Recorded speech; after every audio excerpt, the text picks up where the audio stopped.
Some news stories from Ethiopia was firstly, we have been hearing some claims recently that Ethiopian government is going to start a new phase of military offensive on Tigray, and preparations are underway. Government is buying more weapons. Three countries are involved in new weapon sales to Ethiopia. A few hours ago, some Tigray-backed activists shared documents claiming that documents prove arms shipments, new arms shipments to Ethiopia. We'll have a look at these documents. Secondly, some Ethiopian diaspora members, especially Amhara diaspora members, have shared a document. And they claim that a US senator was bribed by TPLF supporters. The senator who was allegedly bribed is head of Foreign Relations Committee, Senate's Foreign Relations Committee. This committee approved HR 6600 resolution a few weeks ago, calling for strict sanctions on warring parties in Ethiopia. HR 6600 is due to be passed at US House of Representatives. And thirdly, it's Oromo Liberation Army. We know that traditionally OLA's strongholds were western and southern Oromia. There was presence of OLA in central part of Oromia too. Now in northern Oromia as well, OLA is managing to expand its operations, its activities. We have a video clip for you showing some OLA activities in northern part of Oromia. Northern part of Oromia means the areas on Oromia-Amhara border and areas inside of Amhara region, not part of Oromia, but there as well we have received reports about presence of Oromo Liberation Army. We have a clip for you. Firstly, viewers, last night a Tigrayan activist claimed that a cargo flight of Ethiopian airline was loading weapons at Baku airport of Azerbaijan. He shared some documents as well showing detail of weaponry being loaded on Ethiopian cargo plane. Firstly, has there been a cargo flight between Baku and Ethiopia within the last few hours? Because if the weapons were being loaded last night, then the flight must have arrived in Ethiopia by now, or it must be on its way. So what we have confirmed now is that yes, a flight from Baku International Airport of Azerbaijan flew for Ethiopia. It's on its way. It could land in Ethiopia in coming hours. So there is a confirmation that one cargo flight has been seen within the past 24 hours between Baku and Ethiopia. What was it carrying? It is being said that this flight was carrying weaponry weighing around 109 tons. Most of weaponry consisted of assault rifles. Azerbaijan, Ethiopia do not have extensive trade relations. Baku is not on the route of Ethiopian cargo flights as well. So this is an extraordinary flight. But can we link this flight or this arms shipment, if it is arms shipment, to another round of military offensive on Tigray? No, it's difficult to say that because Ethiopia has an army. It has regional forces. Arms shipments will continue to Ethiopia. Ethiopian forces will keep on buying weapons. That is what all forces do.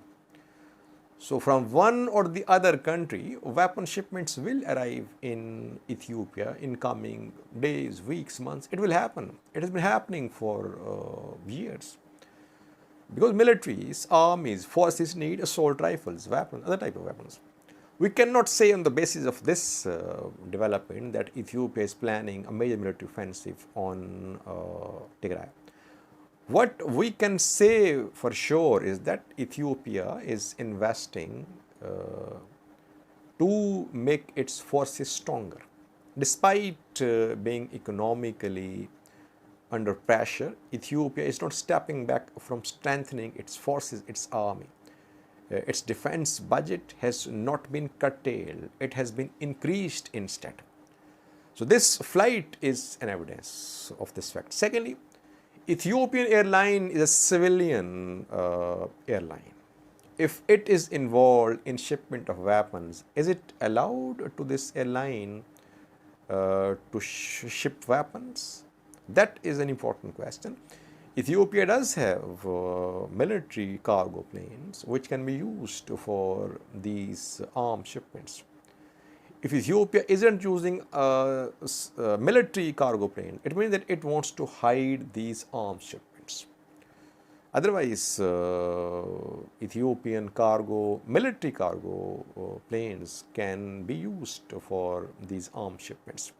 But I personally, at this point of time, cannot link this single development to Ethiopian government's alleged planning to attack Tigray. Let's wait a little more. We have no other signs on the ground that Ethiopian forces are moving towards Tigray. They're trying to encircle Tigray. No, it's not happening so far on the ground. Now, secondly, viewers, we have a new story from the US. We know that a few weeks ago, US Senate Foreign Relations Committee passed a bill about Ethiopian conflict. HR 6600 is the name of this bill. The bill has been submitted to US House of Representatives, where it will be discussed, debated, and if the bill is passed at the House, then it could become a law, and it would have serious repercussions for Ethiopian economy. Ethiopia won't be able to secure any loans from international organizations, international institutions. Ethiopian diaspora will be under sanctions if it supports government in Ethiopia, and warring parties could be sanctioned as well. Arms suppliers could be sanctioned too. So it's a package of wide-ranging sanctions. And we have seen that Ethiopian government, Ethiopian embassy in the US, they're trying to mobilize Ethiopian diaspora against this bill.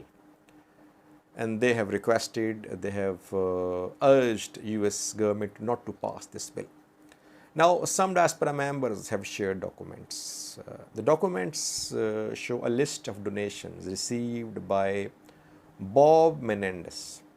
Bob Menendez is the head of Senate's Foreign Relations Committee, which passed HR 6600. Ethiopian diaspora members, mostly Amhara diaspora members, they say that Bob Menendez received donations worth 42,000 US dollars. The donations are basically bribe from TPLF supporters. And after that, this bill was passed. Just on the basis of these donations, this list, we cannot say that Bob Menendez has been bribed. 42,000 US dollars is not a huge sum of money.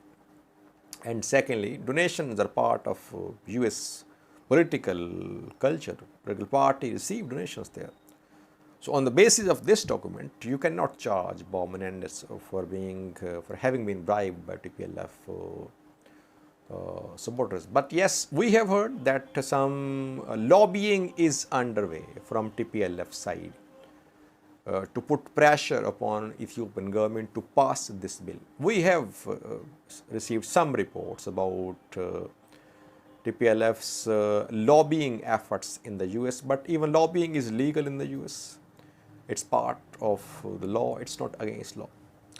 Let's see, the House has not passed this bill so far. Lastly, viewers, we have a video clip for you. The clip we confirmed is from Northern Oromia.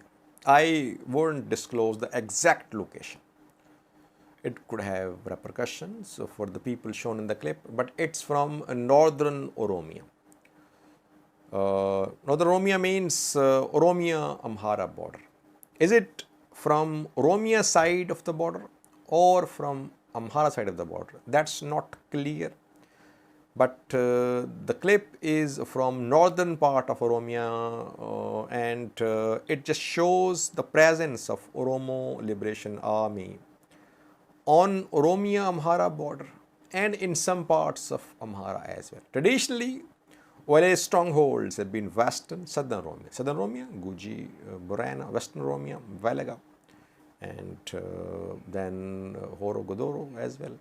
Central Oromia, we know there is presence of OLA as well. Now, gradually, after the retreat of Tigray Defense Force from Oromia Special Zone, North Shore Zone of Amhara region, OLA has stepped up its activities, its military presence in Oromia-Amhara border areas and inside Amhara as well. In Oromia Special Zone, North Shore Zone of Amhara region, reportedly there is presence of some OLA members. Their training camps are being reported there, reportedly. This video is from Oromia-Amhara border. I have been updating you about OLA's territorial gains in West Shiva to the west of Addis Ababa. Now it seems that OLA has significant military presence in border areas, almost entire border, Oromia-Amhara border. OLA is trying to ensure its military presence along this entire border. Though it's a long border, but we are seeing OLA's activities along these border areas. Can OLA be along all the border areas? That's difficult, but in several parts of the border areas, especially close to Gojam and North Shore Amhara, OLA has been seen in recent days and weeks. Watch this video clip of OLA's recruitments, its activities from Northern Oromia. Thank you for watching.